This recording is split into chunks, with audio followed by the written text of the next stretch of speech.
kuliah akuntansi keuangan lanjutan 2 Ibu Dr. Rini Indahwati, SEAKMSI, CA, CBV, SERA. Perkenalkan, nama saya Hairida Hafsatu Suhud sebagai perwakilan dari kelompok Potato Kenaik sebagai moderator yang akan memimpin acara diskusi kita pada pagi hari ini. Alhamdulillah, pada pagi hari ini kita akan melanjutkan perkuliahan kita, yaitu penyampaian materi dari kelompok Potato Kenaik oleh saudara Agusman, Astri Fadilah, dan Miranda, yang akan membahas tentang kertas kerja laporan keuangan konsolidasi dengan metode cost dan metode equity. Susunan acara pada diskusi kita pagi ini adalah yang pertama pembukaan, yang kedua penyampaian materi, yang ketiga sesi tanya jawab, yang keempat masukan atau arahan dari dosen pelampu, dan yang kelima adalah penutup. Memasuki susunan yang pertama yaitu pembukaan, mari kita mulai perkuliahan kita pada pagi hari ini dengan semangat yang luar biasa pastinya, dan mengucapkan basmalah bismillahirrahmanirrahim. Dan acara kedua adalah penyampaian materi yang dibawakan oleh kelompok Potato Kenaik oleh saudara Agusman, Astri Fadilah, dan Miranda. Dipersilahkan. Apa sih itu investasi saham? Nah, investasi saham sendiri merupakan pemilikan atau pembelian saham-saham perusahaan oleh suatu perusahaan atau perorangan dengan tujuan untuk memperoleh pendapatan tambahan di luar pendapatan dari usaha pokoknya. Nah, apa sih yang bisa kita dapat dari berinvestasi saham, atau apa yang bisa kita miliki, atau istilah lainnya adalah hak yang bisa kita dapat. Nah, yang pertama itu adalah hak atas pembagian dividen, capital gain, hak prioritas, hak atas saham bonus, dan hak suara. Nah, kemudian di sini juga dibahas mengenai jenis investasi atau kelompok investasi berdasarkan sifat pengaruh. Nah, artinya di sini yang pertama, jika investasi di bawah 20%, maka artian tidak memiliki pengaruh yang signifikan. Nah, hal tersebut dibahas di PSAK 71. Kemudian yang kedua adalah investasi 20-50%. Artinya memiliki pengaruh signifikan dan dibahas pada PSAK nomor 15. Dan yang ketiga adalah investasi di atas 50%. Artinya memiliki kendali melalui akuisisi dan dibahas pada PSAK 65. Mengenai laporan keuangan konsolidasian, yaitu apabila suatu perusahaan membeli saham perusahaan lain lebih dari 50%, maka akan terjadi yang namanya hubungan induk dan anak. Yang perusahaan yang membeli disebut sebagai perusahaan induk, dan perusahaan yang dibeli disebut sebagai perusahaan anak. Dalam hal ini, perusahaan induk harus membuat laporan konsolidasian. Menurut PSAK nomor 65, laporan keuangan konsolidasian merupakan laporan keuangan suatu kelompok usaha yang di dalamnya aset, liabilitas, ekuitas, penghasilan, beban, dan arus kas entitas induk dan entitas anak disajikan sebagai suatu entitas ekonomi tunggal. Nah, sebelum laporan keuangan konsolidasian dibuat, untuk memudahkan proses penggabungan dan pengeliminasian akun, maka dibuatlah kertas kerja konsolidasi. Kertas kerja konsolidasi adalah kertas kerja laporan keuangan gabungan entitas induk dan anak berdasarkan prosedur penyusunan yang disyaratkan. Kertas kerja yang menghasilkan laporan laba rugi, laba ditahan, dan neraca konsolidasi dibentuk dengan menyajikan kolom laporan keuangan induk, kolom laporan keuangan anak, kolom eliminasi, dan kolom laporan konsolidasi. Kolom eliminasi dibagi dua, yakni kolom debit dan kolom kredit. Kolom debit dimaksudkan untuk mengeliminasi setiap akun antar perusahaan yang bersaldo kredit. Karena dalam akuntansi pengeliminasian atau penghapusan suatu akun dilakukan dengan membalik posisi akun. Apabila akun antar perusahaan yang ingin dieliminasi bersaldo kredit, maka jumlah yang dieliminasi ditempatkan pada kolom debit eliminasi. Kolom laporan konsolidasi pada kertas kerja ditempatkan terakhir karena merupakan output kertas kerja konsolidasi. Kolom laporan konsolidasi merupakan hasil penggabungan akun-akun kolom entitas induk dan anak dikurangi kolom eliminasi. Selanjutnya, di dalam membuat kertas kerja, ada beberapa aspek yang harus kita perhatikan. Jika perusahaan induk membeli saham anak di bawah 100%, misalnya kita katakan saja perusahaan induk mengakuisisi perusahaan anak sebesar 90%, maka 10% ini disebut non-controlling interest atau NCI, yaitu kepentingan non-pengendali. Sedangkan induknya disebut kepentingan pengendali atau controlling interest. Menurut International Financial Reporting Standard atau IFRS 3 tahun 2008, kepentingan non-pengendali atau NCI adalah ekuitas dalam perusahaan anak yang tidak terkait dengan perusahaan induk baik secara langsung maupun tidak langsung. Nah, apabila perusahaan induk membeli 100% saham anak, maka kepentingan pengendali sepenuhnya ada di perusahaan induk. NCI tidak dijadikan bahan pertimbangan dalam hal pembagian laba atau dividen karena semua kekayaan anak merupakan 100% milik induk.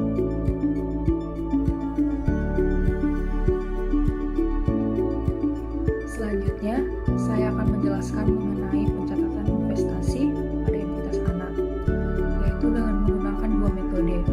Yang pertama, metode ekuitas atau equity method, dan yang kedua, metode cost atau cost method. Metode ekuitas adalah metode pencatatan investasi yang pada awal perolehan, investor mencatat investasi sebesar biayanya. Dividen maupun distribusi laba dicatat sebagai pengurang akun investasi. Sedangkan metode biaya adalah metode pencatatan investasi yang pada awal perolehan investasi, investor mencatat investasi sebesar biayanya.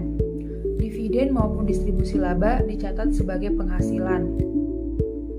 Selanjutnya, saya akan membahas mengenai perbandingan dari dua metode ini. Yang pertama, saat mencatat investasi, baik metode ekuitas maupun metode cost, investasi dicatat sebesar biaya perolehannya. Jadi, dalam kedua metode ini, tidak ada perbedaan dalam pencatatan investasi. Kemudian yang kedua, ketika anak itu mengakui laba, maka jika menggunakan metode ekuitas, laba anak ini akan diakui sebagai pendapatan. Sedangkan jika menggunakan metode cost, laba entitas anak tidak diakui, jadi tidak perlu dicatat. Berikutnya, jika perusahaan anak mengumumkan atau membagikan laba, maka dividen si anak jika menggunakan metode ekuitas akan mengurangi saldo investasi. Sedangkan jika menggunakan metode cost, dividen anak akan diakui sebagai pendapatan. Sekian penjelasan dari saya. Selanjutnya, teman saya Hairida akan menjelaskan mengenai contoh kertas kerja laporan konsolidasian.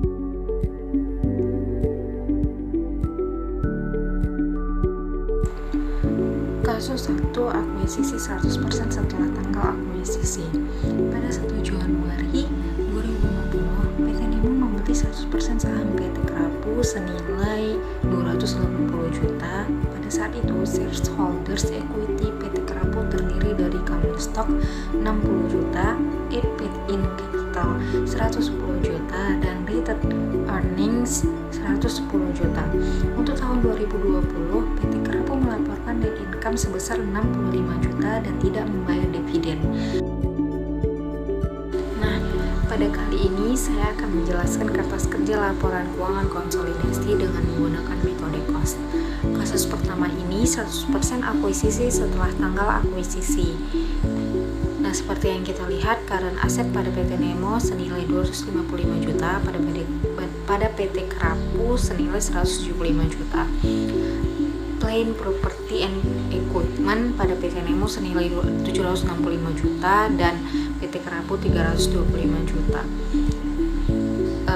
Pada metode cost, PT Nemo hanya mencatat waktu membeli investment pada cash berapa, dan untuk income tidak mencatat apapun. Kemudian untuk dividen, karena tidak ada dividen maka tidak ada jurnal. Maka dengan demikian pada kertas kerja tersebut investment in PT Kerapu tetap senilai 280 juta. Nah, kemudian kita eliminasi capital stock di debit senilai 60 juta, paid in capital di debit senilai 110 juta, kemudian retained earnings senilai 110 juta di debit, kita total menjadi 280 juta. Maka kreditnya adalah investment in PT Kerapu. Maka investmentnya habis, capital stock, equity-nya PT Kerapu tidak ada, dan tersisa hanyalah PT Nemo saja. Sekian penjelasan dari saya, akan dilanjutkan oleh Astri Fadila. Saya Astri Fadila Siregar akan menjelaskan mengenai kertas kerja dengan metode equity pada akuisisi 100% setelah tanggal akuisisi. Pada kertas kerja metode equity berikut ada sedikit perbedaan dengan kertas kerja metode cost yang dapat dilihat pada akun investment in PT Kerapu yang tidak dibuat senilai 280 juta seperti metode cost sebelumnya. Namun pada metode ini dibuat senilai 345 juta karena 280 juta ditambah dengan net income PT Kerapu senilai 60 juta. Kemudian retained earnings-nya juga menjadi 550 juta karena sudah ditambah dengan 60 juta. Lalu jurnal eliminasinya adalah share capital di debit sebesar 60 juta, share premium sebesar 110 juta, dan retained earnings sebesar 175 juta.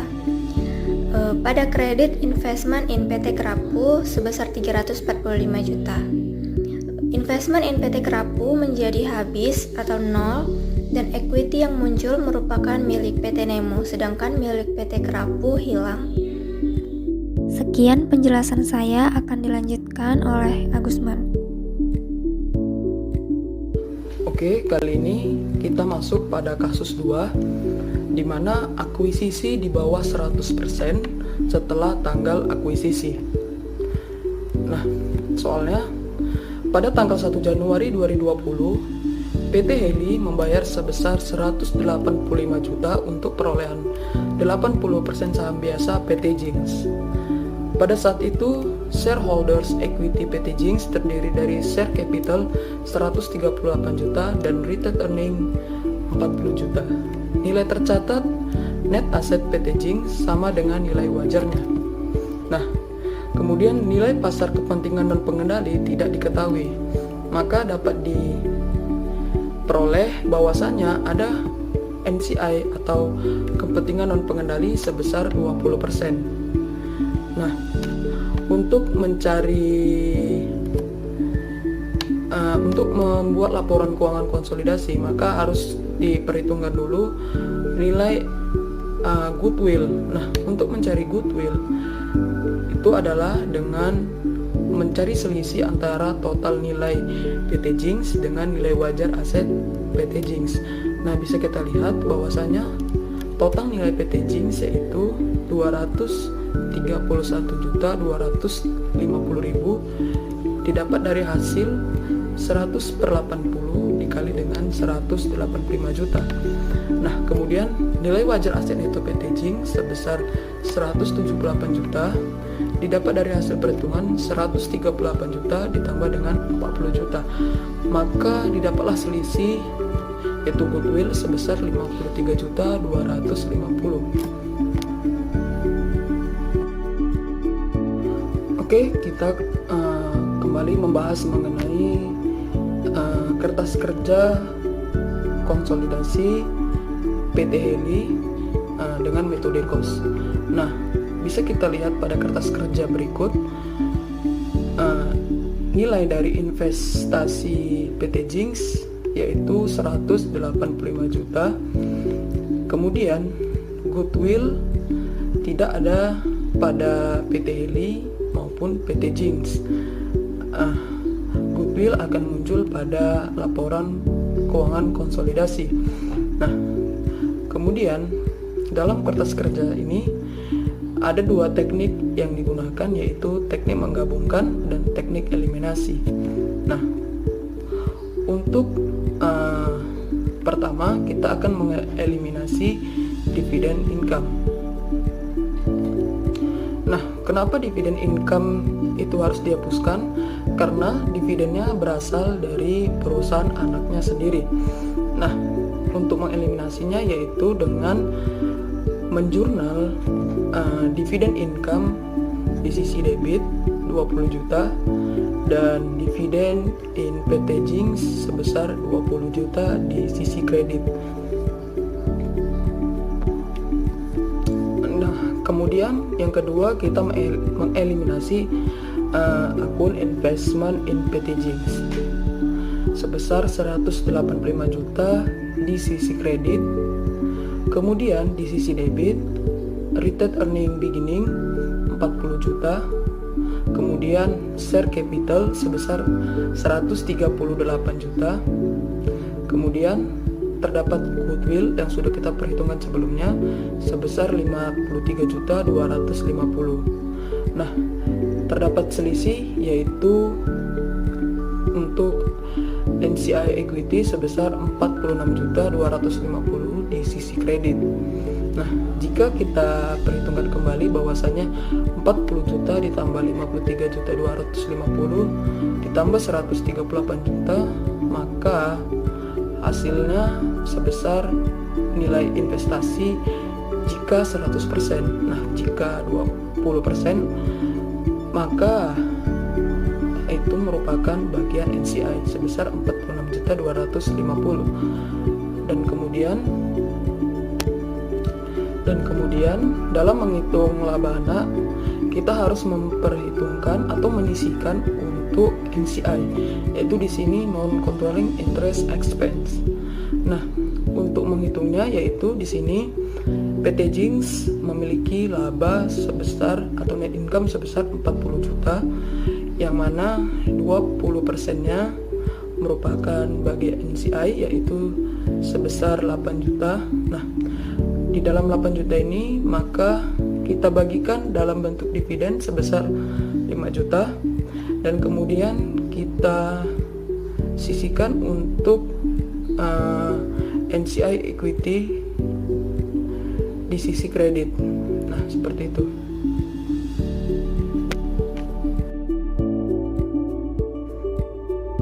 Di sini saya akan menjelaskan bagaimana jika perusahaan menggunakan metode equity. Jika induk menggunakan metode equity, maka di sini tidak ada lagi dividen income seperti pada metode cost sebelumnya. Pada metode ini berubah menjadi income from investment. Nah, nilai income from investment sebesar 32 juta ini diperoleh dari 80% dari net income PT Jin, yaitu sebesar 80% dikalikan 40 juta. Maka hasilnya sebesar 32 juta. Kemudian kita harus mengeliminasi akun ini, yaitu dengan cara mendebitkan akun income from investment sebesar 32 juta, lalu di sisi kredit dividen sebesar 20 juta dan income in PT Jin dikredit sebesar 12 juta. Kemudian yang membedakan lagi metode ini dengan metode cost adalah investment in PT Jin tidak lagi dicatat sebesar 185 juta seperti pada metode cost sebelumnya, karena pada metode ini bertambah dengan adanya income from investment. Jadi 185 juta ditambah dengan income from investment sebesar 32 juta, kemudian dikurang dividen yang kita terima sebesar 20 juta karena kepemilikan saham induk hanya sebesar 80%, sehingga investment in PT Jin menjadi sebesar 197 juta. lain sama seperti metode KOS yang sudah dijelaskan oleh teman saya Agusman. Sekian penjelasan dari saya. Selanjutnya saya kembalikan ke moderator. Terima kasih. Kami mengucapkan terima kasih. Itulah penyampaian dari pemateri tentang kertas kerja laporan keuangan konsolidasi dengan metode KOS dan metode equity. Memasuki sesi berikutnya, yaitu sesi tanya jawab. Pada diskusi ini akan dibuka sesi untuk bertanya, diberikan untuk 3 orang penanya. Dan kepada teman-teman yang nantinya ingin menambahkan atau menyanggah jawaban dari pemateri, harap berikan instruksi terlebih dahulu